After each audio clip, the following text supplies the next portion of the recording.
Hello दोस्तों, स्वागत है आपका अपने चैनल टीचिंग हब में। आज हम लोग देखने वाले हैं दोस्तों एनसीईआरटी नोट्स, जो कि भारतीय इतिहास का है दोस्तों। इसमें दोस्तों 6 से लेकर 12 तक के ओल्ड एनसीईआरटी और न्यू एनसीईआरटी दोनों को सम्मिलित करके इस पुस्तक को बनाया गया है दोस्तों। अगर इसका पीडीएफ आप लोगों को चाहिए तो डिस्क्रिप्शन में टेलीग्राम का लिंक दिया हुआ है दोस्तों, वहाँ जाकर जुड़ जाएँ। और भी बहुत सारे बुक का पीडीएफ वहाँ अवेलेबल है दोस्तों। चलिए दोस्तों, आज का क्लास स्टार्ट करते हैं। आज का अध्याय नंबर 5 है दोस्तों, धार्मिक आंदोलन, जो कि एंशियंट हिस्ट्री से संबंधित है दोस्तों। और इस धार्मिक आंदोलन चैप्टर बनाने में दोस्तों किस किस स्रोत का प्रयोग किया गया है दोस्तों, देखते हैं। तो न्यू एनसीईआरटी क्लास 6 चैप्टर 6 नए प्रश्न नए विचार। न्यू एनसीईआरटी क्लास 11 के चैप्टर 4 विचारक विश्वास और इमारतें। चैप्टर 9 व्यापारी राजा तीर्थयात्री। ओल्ड एनसीईआरटी के क्लास 11 चैप्टर 10 जैन और बौद्ध धर्म। और चैप्टर 13 बुद्ध काल के राज और वर्ण समाज। इन तमाम स्रोतों से लेकर दोस्तों धार्मिक आंदोलन चैप्टर बनाया गया है जो दोस्तों, जो मोस्ट इंपॉर्टेंट है फॉर ऑल कॉम्पिटिटिव एग्जाम के लिए। चलिए दोस्तों, क्लास स्टार्ट करते हैं। नए धार्मिक संप्रदायों का उदय। तो देखते हैं दोस्तों किस रूप में नए नए धर्म संप्रदाय का उदय हुआ। तो 6ठी शताब्दी ईसा पूर्व के उत्तरार्ध में मध्य गंगा के मैदानों में लगभग 62 धार्मिक संप्रदायों का उदय हुआ। यानी 6ठी शताब्दी ईसा पूर्व के ही उत्तरार्ध में जो है दोस्तों बहुत सारे धार्मिक संप्रदायों का उदय हुआ, जिसमें लगभग 62 संप्रदाय माना जाता है। नए धार्मिक संप्रदायों में जो है जैन धर्म और बौद्ध संप्रदाय का सबसे महत्वपूर्ण स्थान देखने को मिलता है। ये दोनों धर्म जो है धार्मिक सुधार के परम शक्तिशाली आंदोलन के रूप में सामने आए। 6ठी सदी ईसा पूर्व में वैदिक कर्मकांडों और वर्ण व्यवस्था को जन्ममूलक मानने के विरुद्ध एक प्रकार का आंदोलन प्रारंभ हुआ। वर्ण विभाजित समाज में तनाव उत्पन्न हुआ। क्षत्रिय जो शासक वर्ग के थे ने ब्राह्मणों के वर्चस्व को चुनौती प्रदान की तथा वैश्यों ने अत्यधिक संपत्ति अर्जित की थी, किंतु उस रूप में उन्हें सामाजिक मान्यता नहीं मिल रही थी। तो यहाँ इस रूप में देख सकते हैं दोस्तों किस तरीके से जो है जो वैश्य थे दोस्तों, उन्हें जो है अच्युत मात्रा में संपत्ति तो अर्जित कर ली थी, लेकिन जो वर्ण व्यवस्था के अंतर्गत ब्राह्मणों का वर्चस्व था उनको चुनौती नहीं दे पा रहे थे। क्षत्रिय शासक तो थे लेकिन वो ब्राह्मणों के ही अंदर काम करते थे दोस्तों। तो इस तरीके से जो है सामाजिक की विभिन्नता थी। और इसी स्थिति को देखते हुए जो है मुख्य रूप से जैन धर्म और बौद्ध धर्म संप्रदाय की उत्पत्ति देखने को मिलती है। जैन धर्म के संस्थापक वर्धमान महावीर और बौद्ध धर्म के संस्थापक गौतम बुद्ध दोनों क्षत्रिय वंश के थे और दोनों ने ब्राह्मणों को की मान्यता को चुनौती दी। ब्राह्मण वर्चस्व को दी जा रही चुनौती के साथ ही नए धार्मिक संप्रदायों के उद्भव का यथार्थ कारण पूर्वोत्तर भारत में नई कृषि मूलक अर्थव्यवस्था का विस्तार होना था। तो ब्राह्मण वर्चस्व को दी जा रही जो चुनौती है दोस्तों और नए नए धार्मिक संप्रदायों के उद्भव का जो कारण माना जाता है दोस्तों, वो पूर्वोत्तर भारत में नई कृषि मूलक जो अर्थव्यवस्था चल रही थी दोस्तों, उसी के विस्तार को माना जाता है। आगे देखते हैं दोस्तों, वानिकों जो सेठी कहलाते थे ने गौतम बुद्ध और उनके शिष्यों को प्रचुर मात्रा में दान दिया। इसका जो कारण था दोस्तों इस रूप में देख सकते हैं, क्योंकि नवोदित धर्मों ने वर्ण व्यवस्था को नहीं माना, जो वाणिक वर्गों को उचित सम्मान नहीं दे रहा था। वह जैन तथा बौद्ध धर्मों में वाणिक वर्गों को सम्मान दिया गया, अहिंसा का समर्थन किया गया तथा युद्धों को हतोत्साहित किया, जो वाणिज्य व्यापार के लिए बाधक था। यानी जो धर्म थे दोस्तों, बौद्ध धर्म और जैन धर्म दोनों जो है वो अहिंसा को मानते थे दोस्तों, वो हिंसा का समर्थन करते थे, जिससे जो है युद्ध की जो स्थिति थी उससे जो है लोगों का बचाव हुआ और वाणिज्य व्यापार जो है अच्छी मात्रा में फल फूल पाया। इसलिए जो है जो इतने भी वैश्य लोग थे वो इस धर्म का सहायता कर रहे थे। वैदिक विधि ग्रंथ जिन्हें धर्म सूत्र कहा जाता है के अनुसार सूद पर धन लगाने के कारोबार को निंदनीय माना गया था और सूद पर जीने वाले को अधम कहा जाता है। इसे याद रखना दोस्तों, अधम कौन लोग कहलाते हैं दोस्तों, तो सूदखोर जो सूद पर जीते हैं दोस्तों उन्हें अधम कहा गया है धर्म सूत्र के अनुसार। आगे देखते हैं दोस्तों, बौद्ध और जैन दोनों संप्रदाय सरल शुद्ध और संयमित जीवन के पक्षधर थे। बौद्ध और जैन दोनों भिक्षुओं को आदेश था कि वे जीवन में विलास की वस्तुओं का उपयोग ना करें। आगे देखते हैं दोस्तों, अन्य धार्मिक संप्रदाय के संस्थापक कौन थे दोस्तों। संप्रदाय और संस्थापक देखते हैं तो आजीवक संप्रदाय के जो संस्थापक थे दोस्तों वो मोखलीपुत्र गोसाल थे। ये इंपॉर्टेंट है दोस्तों, इसे याद रखना है कि आजीवक संप्रदाय के जो संस्थापक थे वो मोखलीपुत्र गोसाल, घोर अक्रियावादी के पूरन कश्यप, भौतिकवादी के अजीत केशकम्बलीन और अनिश्चयवादी का संजय वेठिट पुत्र और नियतिवादी का पकुद कच्चायन। तो इसमें इंपॉर्टेंट है दोस्तों, आजीवक संप्रदाय का पूछा जाता है तो मोखलीपुत्र गोसाल हैं। आगे देखते हैं दोस्तों, जैन धर्म। तो जैन धर्म के बारे में विस्तार से देखते हैं दोस्तों। जैन धर्मावलंबियों का विश्वास है कि उनके सबसे महान धर्म उपदेष्टा धर्म उपदेशक जो हैं वो महावीर थे, जो कि पहले 23 और आचार्य हुए उनसे पहले, यानी महावीर स्वामी से पहले जो है 23 और आचार्य थे जो तीर्थकर कहलाते थे। महावीर को अंतिम या 24वां तीर्थकर माना जाता है। तो जो जैन धर्मावलंबी हैं दोस्तों उनका विश्वास है कि जो है टोटल इन लोगों में जो है जैन धर्म में टोटल 24 तीर्थकर हुए और जो महावीर हैं वो अंतिम तीर्थकर 24वें तीर्थकर हैं। जैन धर्म के प्राचीनतम सिद्धांतों के उपदेष्टा 23वें तीर्थकर पार्श्वनाथ माने जाते हैं। तो ये भी याद रखना है दोस्तों, ये क्वेश्चन डायरेक्ट पूछा जाता है कि जैन धर्म के 23वें तीर्थकर कौन थे, तो पार्श्वनाथ जी थे, जो वाराणसी के निवासी थे। कहाँ के रहने वाले थे, वाराणसी यूपी के रहने वाले थे। वास्तविक रूप से जैन धर्म की संस्थापक महावीर स्वामी ने की थी। तो वास्तविक रूप से अगर पूछा जाए जैन धर्म के संस्थापक कौन है, तो महावीर स्वामी। आदि तीर्थकर ऋषभ देव का उल्लेख ऋग्वेद में भी मिलता है। तो इसे याद रखना है दोस्तों कि ऋषभ देव का उल्लेख जो है ऋग्वेद में भी मिलता है। ऋग्वेद में एक अन्य तीर्थकर अरिष्टनेमी का भी उल्लेख मिलता है। पार्श्वनाथ 23वें तीर्थकर थे जिनका मूल स्थान वाराणसी में था। के बारे में देखते हैं दोस्तों, जिनका नाम वर्धमान महावीर है। एक परंपरा के अनुसार महावीर का जन्म लगभग 540 ईसा पूर्व में वैशाली बिहार के निकट कुंडल ग्राम में हुआ था। तो महावीर स्वामी का जन्म कब हुआ था दोस्तों, तो 540 ईसा पूर्व में कहाँ हुआ, तो बिहार के वैशाली में कुंडल ग्राम में हुआ था। महावीर के पिता सिद्धार्थ क्षत्रिय ज्ञात्रिक कुल के प्रधान थे, जबकि उनकी माता जो थी वो त्रिशला थी, जो कि लिच्छवी नरेश चेटक की बहन थी। तो पूछा जाता है दोस्तों महावीर स्वामी के पिता का नाम क्या था, सिद्धार्थ। किस कुल से थे दोस्तों, तो ज्ञात्रिक कुल से थे, और उनकी माता का नाम त्रिशला था दोस्तों, और वो कौन थी, तो लिच्छवी नरेश जो है चेटक उनकी बहन थी। आरंभ में महावीर गृहस्थ जीवन में थे, किंतु सत्य की खोज में वे 30 वर्ष की आयु में सांसारिक जीवन का परित्याग कर यति यानी सन्यासी हो गए दोस्तों। तो पूछा जाता है महावीर स्वामी गृह त्याग कब किए, तो 30 वर्ष की अवस्था में। आगे देखते हैं दोस्तों, 12 वर्षों की कठोर तपस्या के पश्चात 42 वर्ष की आयु में महावीर को कैवल्य यानी पूर्ण ज्ञान की प्राप्ति हुई।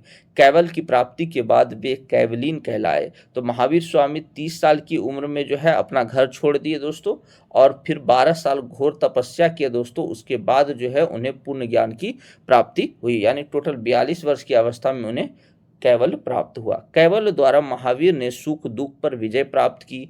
इस विजय के कारण वे महान सूर यानी जीन अर्थात विजेता कहलाए, और उनके अनुयायी जो हुए वो जैन कहलाए। तो पूछा जाता है दोस्तों जीन का अर्थ क्या होता है, तो जीन का अर्थ विजेता होता है। ये भी क्वेश्चन पूछा जा चुका है दोस्तों। कौशल, मगध, मिथिला, चंपा आदि प्रदेशों में भ्रमण करके महावीर ने लगभग 30 वर्षों तक अपने धर्म का प्रचार किया। तो महावीर स्वामी लगभग कितने वर्ष तक धर्म का प्रचार कर सके दोस्तों, तो 30 वर्षों तक। आगे देखते हैं दोस्तों, महावीर का निर्माण लगभग 468 ईसा पूर्व में 72 वर्ष की आयु में राजगीर के समीप पावापुरी बिहार में हुआ। तो वैशाली बिहार में उनका जन्म हुआ दोस्तों, कुंडल वन में, और जो है कुंडल ग्राम में, और राजगीर के समीप पावापुरी बिहार में ही जो है 468 ईसा पूर्व में उनकी 72 वर्ष की आयु में देहांत हो गया। आगे देखते हैं दोस्तों, जैन धर्म के सिद्धांत क्या क्या थे।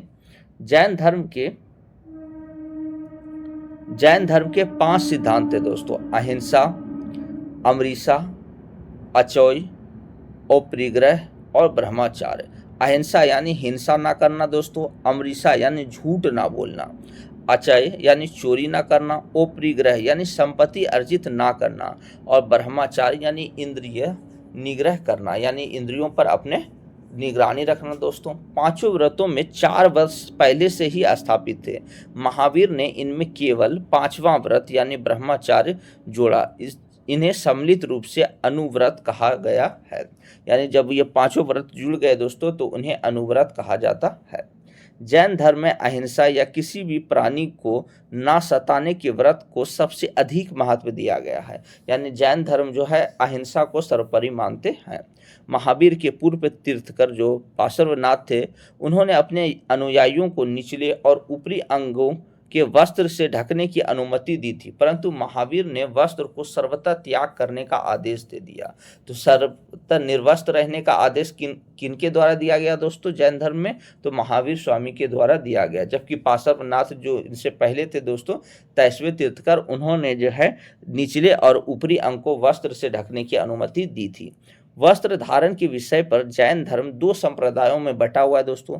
एक है श्वेतांबर अर्थात सफेद वस्त्र धारण करने वाला, और दूसरा है दिगंबर अर्थात नग्न रहने वाला में विभक्त हो गया। तो जैन धर्म मुख्यतः कितने भाग में बट गया दोस्तों? 2 भाग में, श्वेतांबर और दिगंबर। तो जैन धर्म जो श्वेतांबर है दोस्तों वो श्वेत वस्त्र धारण करते हैं, जबकि दिगंबर जो है वो नग्न अवस्था में रहते हैं।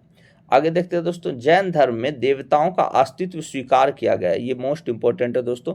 पूछा गया है कि जैन धर्म में देवताओं का अस्तित्व माना गया है, तो देवताओं का अस्तित्व स्वीकार किया गया, परंतु इनका स्थान जिन से नीचे है। जैन धर्म में वर्ण व्यवस्था की निंदा नहीं की गई है। महावीर के अनुसार पूर्व जन्म में अर्जित पुण्य या पाप के अनुसार ही किसी का जन्म उच्च या निम्न कुल में होता है। महावीर ने चंडालों में भी मानवीय गुणों का होना संभव बताया है। उनके मतानुसार शुद्ध और अच्छे आचरण वाले निम्न जाति के लोग भी मोक्ष पा सकते हैं। तो मुख्य रूप से इसमें जो बताया गया है दोस्तों, तो जैन लोग जो है यानी देवताओं के अस्तित्व को स्वीकार करते हैं, और इसमें जो है किसी भी तरीके के वर्ण व्यवस्था की निंदा नहीं की गई है, बल्कि इसके अनुसार ये कहा गया है कि अच्छे और शुद्ध आचरण वाले निम्न जाति के लोग भी मोक्ष पा सकते हैं।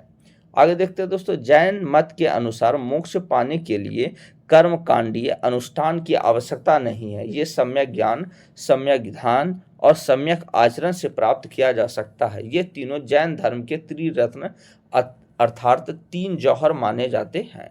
तो जैन धर्म के त्रिरत्न या 3 जौहर क्या है दोस्तों? सम्यक ज्ञान, सम्यक ध्यान और सम्यक आचरण। ज्ञान, ध्यान और आचरण। जैन धर्म में युद्ध और कृषि दोनों वर्जित है, यानी युद्ध करना भी और कृषि करना दोनों ही मना किया गया है दोस्तों जैन धर्म में, क्योंकि दोनों में जीवों की हिंसा होती है। फलतः जैन धर्मावलंबी में व्यापार और वाणिज्य करने वालों की संख्या अधिक हो गई है। आगे देखते हैं दोस्तों, जैन धर्म के तीर्थकर एवं उनके क्या क्या प्रतीक थे दोस्तों। तो सबसे पहले जो तीर्थकर थे दोस्तों ऋषभ देव थे, और इनका जो प्रतीक था ऋषभ था। और दूसरे अजीतनाथ, जिनका गज यानी हाथी, संभवनाथ यानी अश्व घोड़ा था दोस्तों, और अभिनंदन नाथ यानी कपि बंदर था उनका। सुमितनाथ उनका क्रोंच था। पदम प्रभु का जो है पदम था दोस्तों। विमलनाथ का वराह हो गया दोस्तों। अनंतनाथ का सेन, धर्मनाथ का वर्ज, शांतिनाथ का मृग और कुंथुनाथ का अज। आगे देखते हैं दोस्तों, इसी तरीके से है। तो इसमें जो मुख्य रूप से हम लोगों को याद रखना है दोस्तों, एक अरष्ट नेमी का याद रखना है, जिनका जो चिन्ह था दोस्तों शंख, और पार्श्वनाथ का सर्प यानी सांप था दोस्तों। आगे देखते हैं दोस्तों, जैन साहित्य के बारे में देखते हैं। जैन साहित्य प्राकृत एवं संस्कृत भाषा में मिलते हैं। तो जैन साहित्य किस किस भाषा में लिखे हैं दोस्तों? तो प्राकृत और संस्कृत दोनों भाषा में मिलते हैं दोस्तों। प्राचीनतम जैन ग्रंथ पूर्व कहे जाते हैं। 14 वर्ष पूर्वी में महावीर द्वारा प्रचारित सिद्धांत संग्रहित है, यानी 14 पूर्वी जो नामक ग्रंथ है दोस्तों, उसमें महावीर द्वारा जितने भी प्रचारित सिद्धांत दिए गए हैं उन्हें ही संग्रहित किया गया है। स्वयं महावीर ने इसे अर्धमागधी एवं प्राकृत भाषा में अपने शिष्यों तक पहुंचाया है। यह माना जाता है कि इन ग्रंथों की जानकारी जो है केवल भद्रबाहु को थी।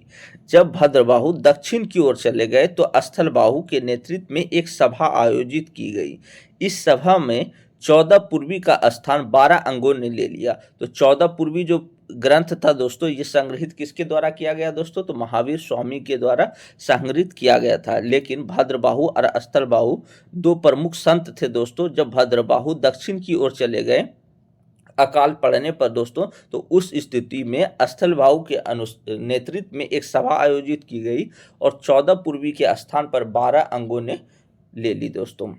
जैन साहित्य जिसे आगम कहा जाता है, इसमें पूर्व के स्थान पर 12 अंग, 12 उपांग, 10 प्रकीर्ण, 6 छेद सूत्र, 4 मूल सूत्र तथा 2 मिश्रित ग्रंथ शामिल है। दूसरे जैन सम्मेलन में भी सभी आगम साहित्य को लिपिबद्ध किया गया और इसमें 11 अंगों को लिपिबद्ध किया गया तथा 12वां अंग जो है दृष्टिवाद को नष्ट मान लिया गया। तो टोटल जो है दोस्तों कितने अंग बनाए गए दोस्तों? 12 अंग और 12 उपांग, जबकि 12वां जो अंग है दृष्टिवाद उसे नष्ट मान लिया गया दोस्तों। तो टोटल 11 अंगों को ही लिपिबद्ध किया जा सका। आगे देखते हैं दोस्तों, और इसमें एक चीज याद रखना है दोस्तों, जैन साहित्य को आगम कहा जाता है। पूछा जाता है दोस्तों किन धर्म के साहित्य को आगम कहा जाता है, तो जैन धर्म के साहित्य को आगम कहा जाता है। आगे देखते हैं दोस्तों जैन संगीतियां। तो जैन संगीतियां देख लेते हैं कहाँ कहाँ हुआ। तो प्रथम जो सम्मेलन हुआ दोस्तों वो वर्ष 322 से लेकर 298 ईसा पूर्व तक माना जाता है।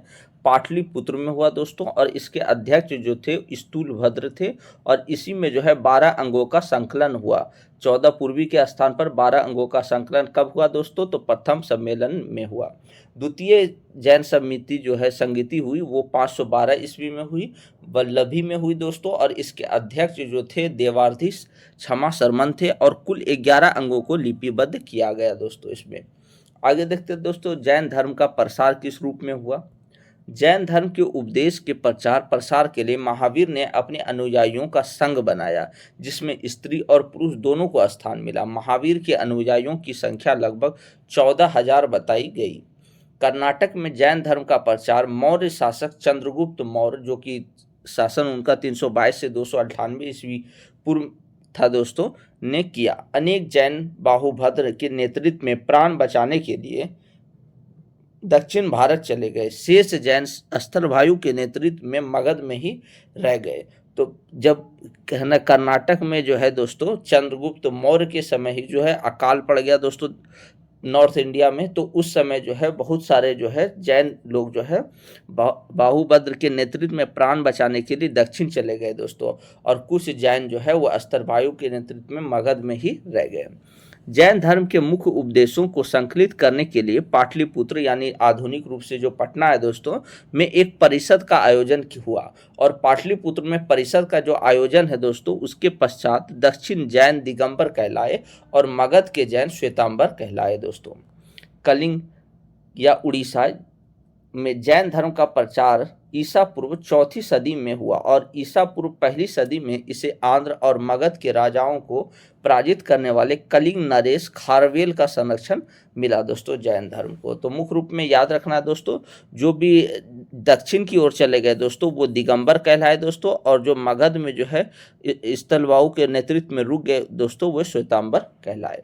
आगे देखते हैं दोस्तों जैन धर्म का योगदान क्या क्या है दोस्तों। तो आरंभ में जैनों ने मुख्यतः ब्राह्मणों द्वारा संपोषित संस्कृत भाषा का परित्याग किया और अपने धर्मोपदेश के लिए सामान्यतः सामान्य जन की बोलचाल की भाषा जो प्राकृत भाषा थी दोस्तों उसे अपनाया। इसे प्राकृत भाषा और साहित्य समृद्ध हुए।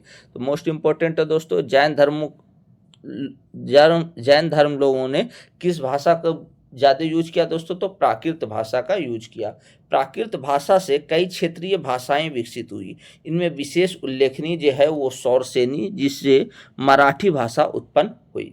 जैनों के धार्मिक ग्रंथ अर्धमागधी भाषा में लिखे हैं। मोस्ट इम्पोर्टेंट है दोस्तों जैन लोगों के जो धार्मिक ग्रंथ वो किस भाषा में लिखे हैं दोस्तों? तो अर्धमागधी भाषा में लिखे गए हैं, और ये ग्रंथ ईसा की 6ठी सदी में गुजरात के वल्लभी नामक स्थान पर संकलित किए गए थे दोस्तों। जैनों ने अपभ्रंश भाषा में पहली बार कई महत्वपूर्ण ग्रंथ लिखे और इसका पहला व्याकरण तैयार किया, और जैन रचनाकार हेमचंद्र ने पहला अपभ्रंश व्याकरण लिखा। पूछा जाता है दोस्तों कि कौन पहला अपभ्रंश व्याकरण किसके द्वारा लिखा गया दोस्तों? तो जैन रचनाकार हेमचंद्र के द्वारा लिखा गया। गुजरात और राजस्थान के जैन मठों में ऐसी कई पांडुलिपियां पाई जाती है जो अप्रकाशित है। जैनों ने आरंभ में मूर्ति पूजा का विरोध किया था, बाद में वे महावीर और तीर्थकरों की भी पूजा करने लगे। जैन विशाल प्रस्तर प्रतिमाएं कर्नाटक, गुजरात, राजस्थान, मध्य प्रदेश में निर्मित हुई थी। जैन धर्म के पतन का कारण देखते हैं दोस्तों। जैन धर्म का क्रमिक रूप से पतन हुआ। इसके पतन के लिए किसी एक कारण का उत्तरदायी नहीं माना जा सकता। जैन धर्म के पतन के कुछ कारण हैं दोस्तों, देख लेते हैं। अहिंसा पर अत्यधिक बल तथा धर्म की क्लिष्ट स्वरूप प्रदान करना, जाति व्यवस्था के दर्शन को बनाए रखना तथा ब्राह्मण धर्म से स्वयं को पृथक नहीं कर पाना, आत्मपीड़न, कठोर व्रत एवं तपस्या पर बल देना, उचित राजश्रय का अभाव एवं ब्राह्मण धर्म पुनरुत्थान हो जाना। जैन धर्म अपने समकालीन बौद्ध धर्म से प्रतिस्पर्धा नहीं कर पाया। बौद्ध धर्म के प्रसार ने जैन धर्म के पतन के मार्ग को प्रशस्त कर दिया। दोस्तों, इन कारणों से हम समझ सकते हैं दोस्तों कि जैन धर्म किस तरीके से क्षय होता चला गया। आगे देखते हैं दोस्तों, नेक्स्ट धर्म है बौद्ध धर्म। गौतम बुद्ध महावीर के समकालीन थे, यानी बुद्ध और महावीर दोनों एक दूसरे के समकालीन थे दोस्तों। और गौतम बुद्ध का जो जन्म है दोस्तों वो 563 ईसा पूर्व में शाक्य नामक क्षत्रिय कुल में कपिल वस्तु के निकट नेपाल की तराई में अवस्थित लुम्बिनी में हुआ था। तो मोस्ट इंपॉर्टेंट है दोस्तों, गौतम बुद्ध का जन्म कब हुआ? 563 ईसा पूर्व में हुआ दोस्तों। कहाँ हुआ? कपिल वस्तु में हुआ दोस्तों, जो कि नेपाल के तराई क्षेत्र में अवस्थित है। और ग्राम कौन सा था दोस्तों? तो लुम्बिनी। गौतम बुद्ध के पिता शुद्धोधन कपिल वस्तु के निर्वाचित शासक और गणतांत्रिक शाक्यों के प्रधान थे। इनकी माता महामाया कौशल राजवंश की कन्या थी। मोस्ट इंपॉर्टेंट है दोस्तों, ये क्वेश्चन पूछा जा चुका है दोस्तों कि गौतम बुद्ध की माता का नाम क्या था दोस्तों? तो महामाया। आगे देखते हैं दोस्तों, 16 वर्ष की अवस्था में बुद्ध, जिन्हें आरंभ में सिद्धार्थ के नाम से पुकारा जाता था, का विवाह यशोधरा नामक कन्या से हुआ। तो बुद्ध का विवाह किनके साथ हुआ दोस्तों? तो यशोधरा नामक कन्या के साथ 16 वर्ष की अवस्था में हो गया और उनसे उन्हें एक पुत्र की प्राप्ति हुई जिसका नाम राहुल रखा गया। 29 वर्ष की आयु में बुद्ध ने गृह त्याग कर दिया। तो महावीर स्वामी कितने वर्ष की उम्र में गृह त्याग किया दोस्तों? तो 30 वर्ष की उम्र में, जबकि गौतम बुद्ध जो है 29 वर्ष की उम्र में गृह त्याग कर दिया। गृह त्याग की घटना महाविनिष्क्रमण कहलाता है। तो याद रखना दोस्तों, गौतम बुद्ध जी का घर छोड़ना दोस्तों, घर त्याग करना महाविनिष्क्रमण के नाम से जाना जाता है। गृह त्याग के उपरांत सिद्धार्थ 2 गुरुओं के संपर्क में आए जिनका नाम अलार कलाम तथा उदक रामपुत्र था। मोस्ट इंपॉर्टेंट है दोस्तों, ये पूछा जा चुका है, बीपीएससी में पूछा गया है कि गौतम बुद्ध के 2 गुरु कौन कौन हैं दोस्तों? तो अलार कलाम और उदक रामपुत्र। अलार कलाम और उदक रामपुत्र। आगे देखते हैं दोस्तों, गुरुओं की शिक्षा से असंतुष्ट रहने के बाद सिद्धार्थ ने उरुवेला, यानी जो कि गया में है दोस्तों, पीपल वृक्ष के नीचे तपस्या आरंभ की। यहीं 35 वर्ष की आयु में ज्ञान प्राप्ति के बाद वे बुद्ध अर्थात प्रज्ञावान कहलाने लगे। 29 वर्ष की अवस्था में इन्होंने घर छोड़ा दोस्तों। 6 वर्ष की कठिन तपस्या के फलस्वरूप 35 वर्ष की अवस्था में इन्हें संपूर्ण ज्ञान की प्राप्ति हुई दोस्तों। आगे देखते हैं, गौतम बुद्ध ने अपना प्रथम उपदेश वाराणसी के सारनाथ नामक स्थान पर दिया जिसे धर्म चक्र परिवर्तन कहते हैं। मोस्ट इंपॉर्टेंट है दोस्तों, पूछा जाता है कि गौतम बुद्ध ने अपना पहला उपदेश कहाँ दिया दोस्तों? तो वाराणसी में दिया। और पहला उपदेश देना क्या कहलाता है दोस्तों? धर्म चक्र परिवर्तन कहलाता है। एक परंपरा के अनुसार गौतम बुद्ध 80 वर्ष की आयु में लगभग 483 ईसा पूर्व में कुशीनगर नामक स्थान पर स्वर्गवासी हुए। यह परिघटना महापरिनिर्वाण के रूप में जानी जाती है। बुद्ध की उपमाता जो थी वो महाप्रजापति गौतमी थी और संघ में आने वाली पहली भिक्षुणी भी बनी। मोस्ट इंपॉर्टेंट है दोस्तों, गौतम बुद्ध के संघ में आने वाली पहली औरत या पहली लेडीज कौन थी दोस्तों? तो महाप्रजापति गौतमी थी, जो कि उनकी उपमाता थी। आगे देखते हैं दोस्तों, बौद्ध धर्म के क्या क्या सिद्धांत है दोस्तों। गौतम बुद्ध ने यह सिद्धांत प्रस्तुत किया कि संसार दुखमय है और लोग केवल काम यानी इच्छा और लालसा के कारण दुख पाते हैं। काम अर्थात लालसा पर विजय पाई जाए तो निर्वाण प्राप्त हो जाएगा, जिसका अर्थ है कि जन्म और मृत्यु के चक्र से मुक्ति मिल जाएगी।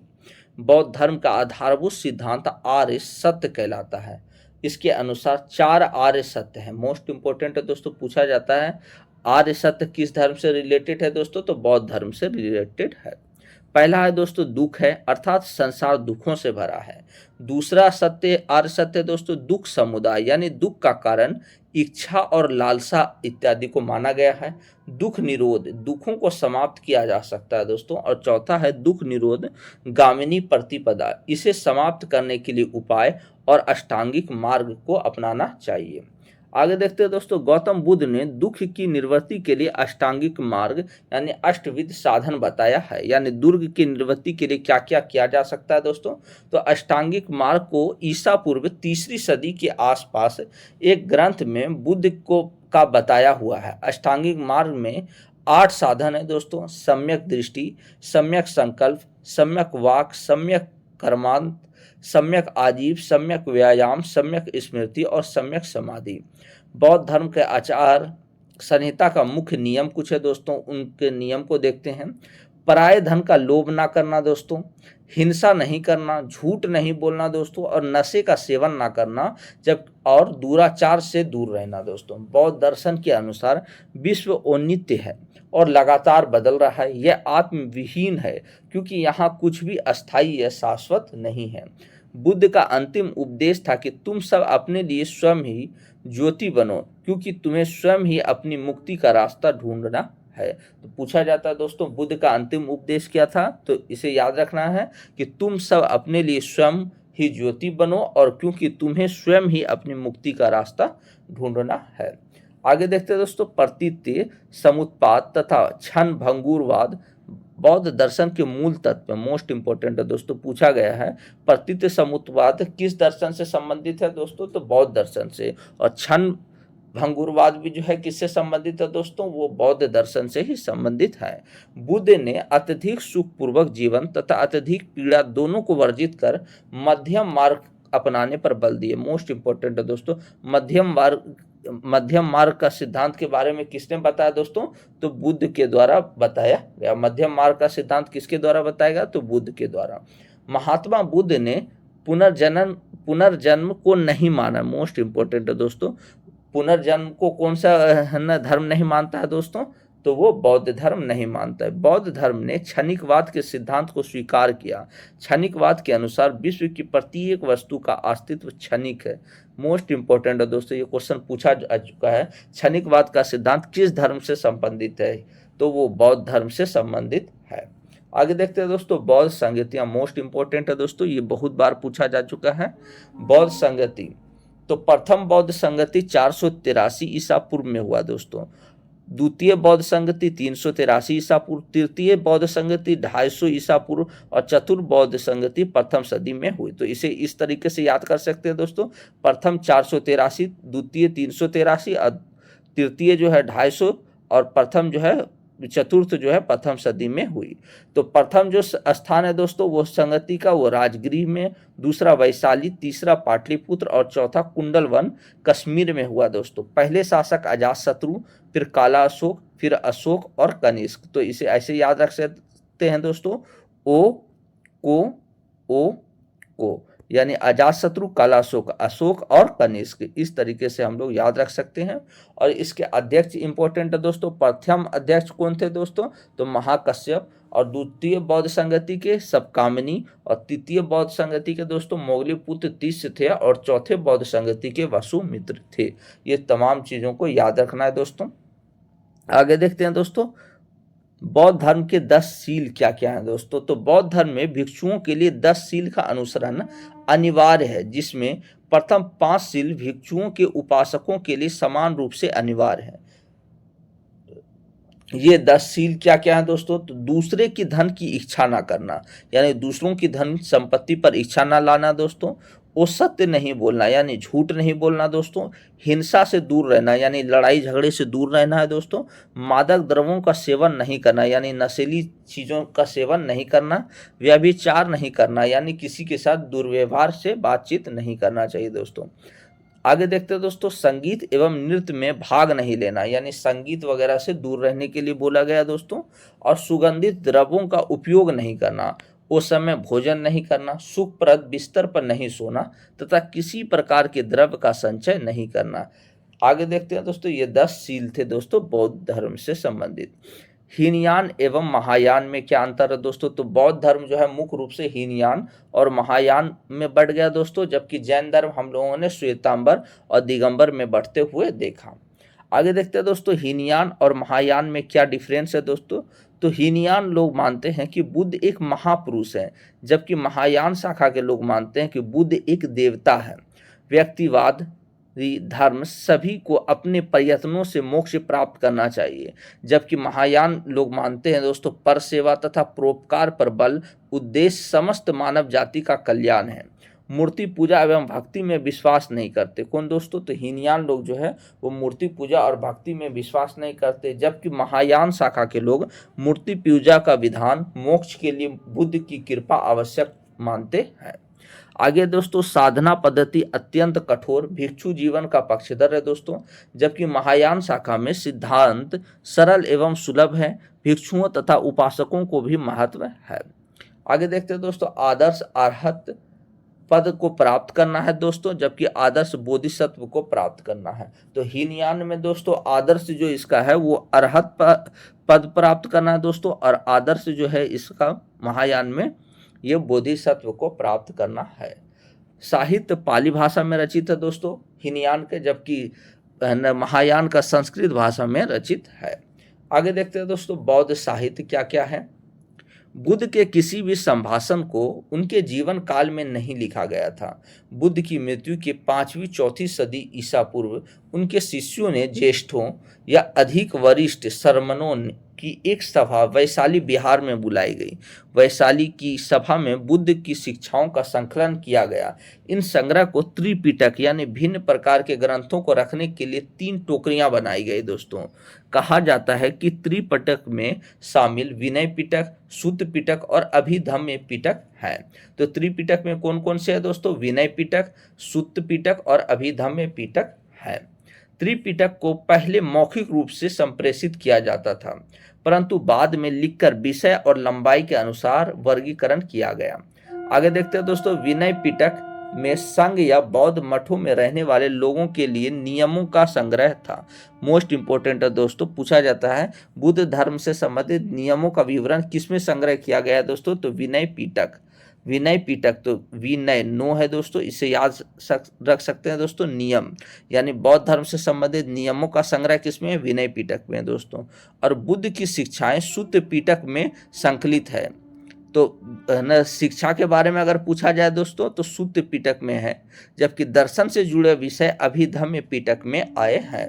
मोस्ट इंपोर्टेंट है दोस्तों, इसमें याद रखना है बौद्ध धर्म से संबंधित नियम विनय पिटक में है दोस्तों, और शिक्षा बुद्ध की जो भी शिक्षा है वो सूत्र पिटक में, जबकि दर्शन से जुड़े विषय अभिधम्य पिटक में स्थित है। प्रत्येक पिटक के अंदर अनेक ग्रंथ है। बौद्ध विद्वानों ने अनेक ग्रंथों पर टीकाएं भी लिखी है। जब बौद्ध धर्म श्रीलंका जैसे नए देशों में प्रसारित हुआ, तब दीपवंश यानी द्वीप का इतिहास और महावंश यानी महान इतिहास जैसे क्षेत्र विशेष के बौद्ध इतिहास को लिखा गया।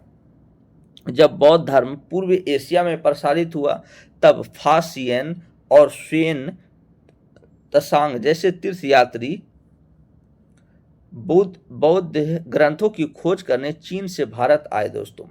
आगे देखते हैं दोस्तों, बौद्ध धर्म का प्रसार किस रूप में हुआ। तो बौद्ध धर्म ईश्वर और आत्मा की सत्ता को स्वीकार नहीं करता। यानी हम लोगों ने जैन धर्म देखा दोस्तों, उसमें जो है ईश्वर की मान्यता है दोस्तों, जबकि बौद्ध धर्म ईश्वर और आत्मा की सत्ता को स्वीकार नहीं करता। यह भारत के धर्मों के इतिहास में एक क्रांतिकारी विचारधारा थी। बौद्ध धर्म में सभी वर्णों व जाति के लोगों को समान स्थान प्राप्त है। यानी समान स्थान जो है बौद्ध धर्म में सभी वर्णों के लोगों के लिए है। स्त्रियों को भी संघ में प्रवेश करने का अधिकार था, जिससे उन्हें पुरुषों की बराबरी प्राप्त होती थी। जनसाधारण की भाषा पाली थी को अपनाने से बौद्ध धर्म के प्रचार को बल मिला। बौद्ध संघ में शामिल होने के बाद इसके सदस्यों को इंद्रिय निग्रह, अपरिग्रह यानी धनहीनता और श्रद्धा की संकल्पना लेनी पड़ती थी दोस्तों। बौद्ध धर्म के 3 प्रमुख अंग थे, बुद्ध, संघ और धम्म। मोस्ट इंपोर्टेंट है दोस्तों, पूछा जाता है बौद्ध धर्म के प्रमुख 3 अंग कौन कौन है, तो बुद्ध, संघ और धम्म। इसे त्रिरत्न कहा गया है। भिक्षुओं को संघ के नियमों का निष्ठापूर्वक पालन करना होता है। बुद्ध के निर्वाण के 200 वर्षों बाद प्रसिद्ध मौर्य सम्राट अशोक ने बौद्ध धर्म ग्रहण किया। अशोक ने अपने धर्मदूतों के द्वारा बौद्ध धर्म को मध्य एशिया, पश्चिमी एशिया और श्रीलंका में फैलाया। इसे विश्व धर्म का रूप दिया। तो पूछा जाता है दोस्तों, विश्व धर्म का रूप जो है बौद्ध धर्म को किसके द्वारा दिया गया, तो अशोक के द्वारा दिया गया। बौद्ध धर्म का पतन किस तरीके से हो गया दोस्तों, तो बौद्धों ने कालांतर में वैदिक कर्मकांडों को अपनाया तथा साथ ही जन सामान्य की भाषा पाली को छोड़कर संस्कृत को अपना लिया। 7वीं सदी के आते आते बौद्ध विहार विलासी लोगों के प्रभुत्व में आ गया और उन कार्यों को बंद केंद्र बन गए दोस्तों, जिनका गौतम बुद्ध ने कड़ाई के साथ निषेध किया था। बौद्ध धर्म का नया रूप वर्जयान नाम से प्रसिद्ध हुआ। पूछा जाता है दोस्तों, बौद्ध धर्म से संबंधित वर्जयान शाखा है। बुद्ध ने अपने शिष्य आनंद से कहा था, यदि विहारों में स्त्रियों का प्रवेश ना हुआ होता तो यह धर्म 1000 वर्ष टिकता, लेकिन जब स्त्रियों का प्रवेश अधिकार दे दिया गया तो अब यह धर्म केवल 500 वर्ष ही रहेगा। कई परवर्ती शासक बौद्ध धर्म के विरोधी हुए। पुष्यमित्र शुंग ने बौद्धों को सताया तथा शैव संप्रदाय के हून राजा महिरकुल ने सैकड़ों बौद्धों की हत्या कर दी दोस्तों। गौड़ देश के शैव शासक शशांक ने बोधगया में स्थित उस बोधि वृक्ष को काट डाला जिसके नीचे बुद्ध को ज्ञान की प्राप्ति हुई थी।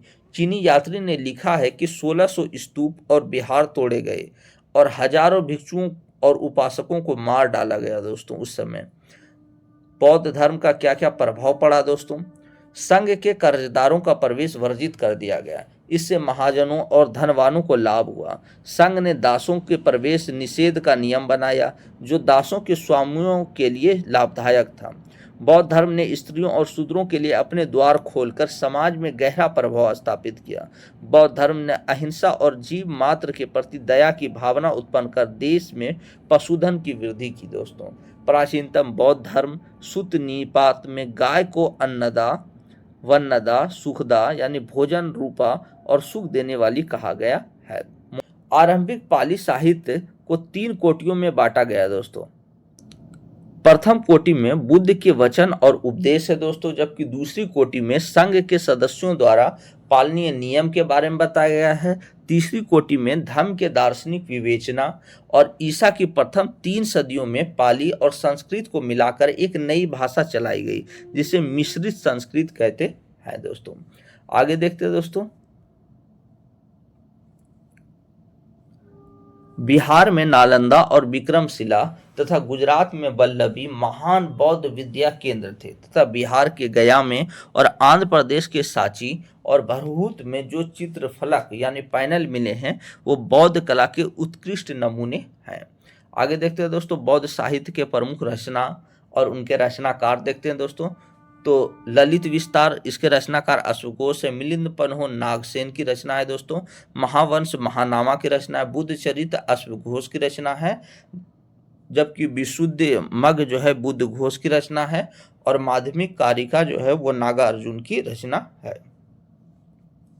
आगे देखते हैं दोस्तों, मोस्ट इंपोर्टेंट लाइन दोस्तों, जैन एवं बौद्ध मत में तुलना। समानता देखते हैं दोस्तों, तो दोनों के संस्थापक क्षत्रिय कुल के थे। ब्राह्मणवादी संस्कार, वेदों की प्रामाणिकता, यज्ञ और ईश्वर के अस्तित्व को अस्वीकार किया गया।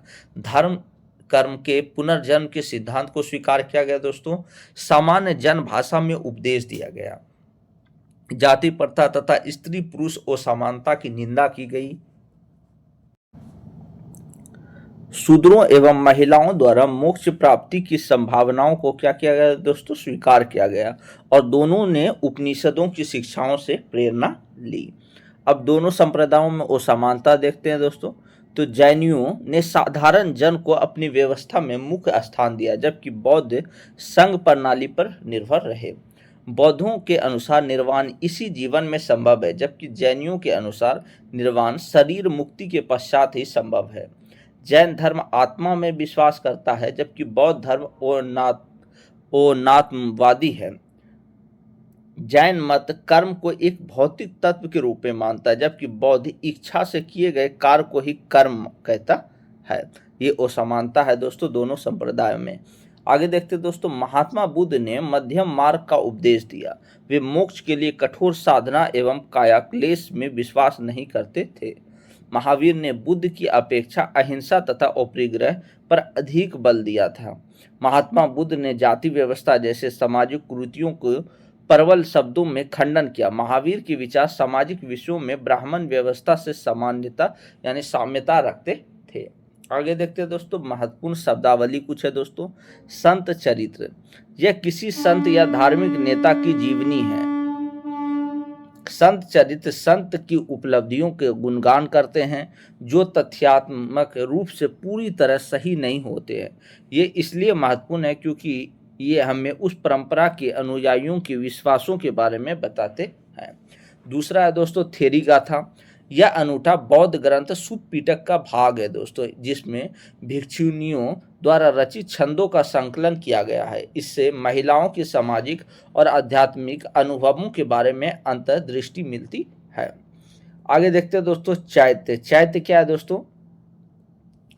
चैत्य शवदाह के बाद शरीर के कुछ अवशेष टीलों पर सुरक्षित रख दिए जाते थे। ये अंतिम संस्कार से जुड़े ये टीले चैत्य के रूप में जाने गए हैं दोस्तों। स्तूप, बुद्ध की मृत्यु के पश्चात अनेक अवशेषों पर बनाए गए पूजा स्थल को ही स्तूप कहते हैं। अशोकावदान नामक एक बौद्ध धर्म के अनुसार अशोक ने बुद्ध के अवशेषों के हिस्सों को महत्वपूर्ण शहरों में बांटकर उनके ऊपर स्तूप बनाने का आदेश दिया। ईसा पूर्व दूसरी सदी तक भरहुत, सांची और सारनाथ जैसे स्थानों पर स्तूप बनाए जा चुके थे दोस्तों। नेक्स्ट है दोस्तों महाविनिष्क्रमण। 29 वर्ष की अवस्था में बुद्ध ने गृह त्याग कर दिया, जिसे बौद्ध ग्रंथों में महाविनिष्क्रमण के नाम से जाना जाता है। नेक्स्ट है दोस्तों निर्वाण। 6 वर्ष की कठोर तपस्या के बाद 35 वर्ष की अवस्था में गया के समीप उरिवेला नामक स्थान पर निरंजना नदी यानी फल्गु नदी के किनारे पीपल वृक्ष के नीचे वैशाख पूर्णिमा के दिन बुद्ध को ज्ञान की प्राप्ति हुई और इसे ही निर्वाण कहा जाता है। तो निर्वाण क्या है दोस्तों? कि बुद्ध को जब ज्ञान की प्राप्ति हो गई दोस्तों तो उसे ही निर्वाण का कहा जाता है। धर्मचक्र परिवर्तन। निर्वाण प्राप्त के बाद बुद्ध ने सारनाथ से अपने 5 साथियों के साथ बौद्ध धर्म में दीक्षित किया, जिसे धर्मचक्र परिवर्तन कहा जाता है। धर्मचक्र परिवर्तन क्या है दोस्तों? तो बुद्ध के द्वारा जो है अपने प्रथम 5 साथियों को जो है दर्शन के बारे में बताया, इसे ही धर्मचक्र परिवर्तन कहा जाता है। थैंक यू दोस्तों। अगर वीडियो आप लोगों को अच्छा लगा हो तो प्लीज़ चैनल को लाइक एंड सब्सक्राइब करें और ज़्यादा से ज़्यादा शेयर करें। थैंक यू दोस्तों।